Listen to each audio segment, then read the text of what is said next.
It's always tempting to see early signs that the dark days of winter are behind us and spring has leapt upon the stage.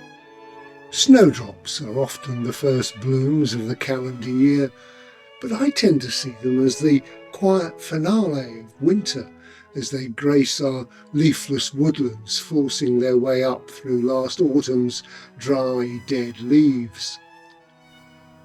The Fair Maid of February, as snowdrops are sometimes known, are also found clustered upon graves and carpeting the floors of Britain's churchyards, because folklore holds there an omen of death, or death of winter maybe. But without the snowdrops you can't have the spring that follows. Once the snowdrops and crocuses give way to coltsfoot in mid-February, followed by wood anemone in early March, cuckoo flower and bluebells begin to bloom later that month, adding to the building riot of seasonal colour.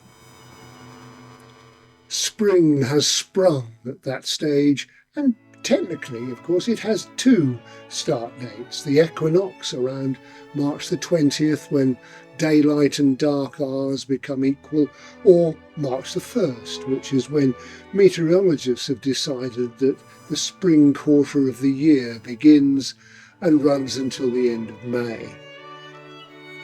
Either way, February is still winter, and some years it feels that way.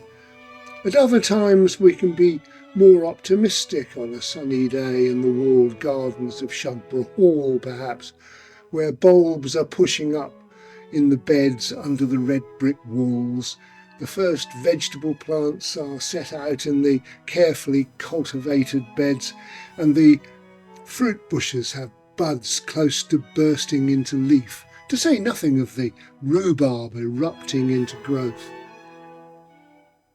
There's nothing as optimistic as a garden, and the volunteers and staff gardeners of the National Trust are cheerful and smiling as they clean up paths and set out fruit trees ready for planting and plan the positions of the coming year's vegetable crops.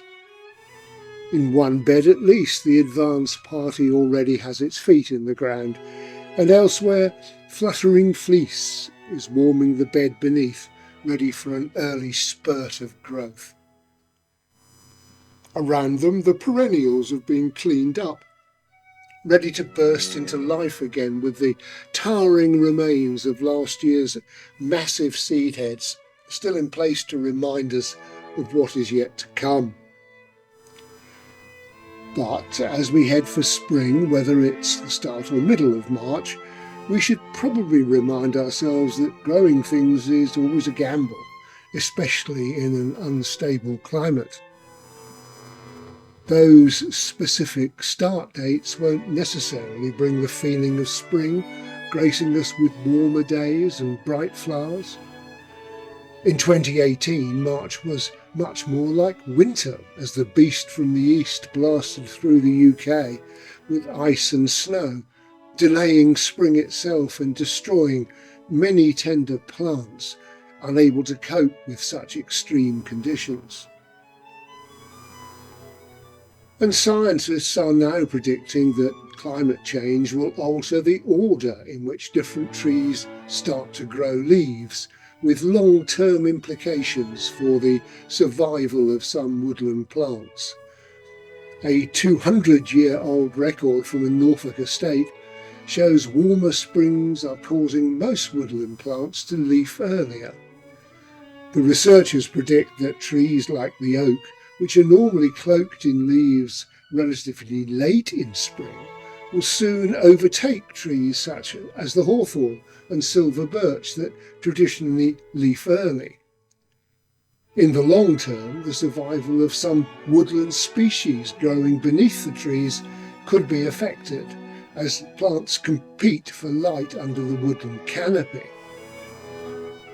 At least the snowdrop, earliest to bloom on the forest floor, should be safe for a century or two, thanks to its early February start.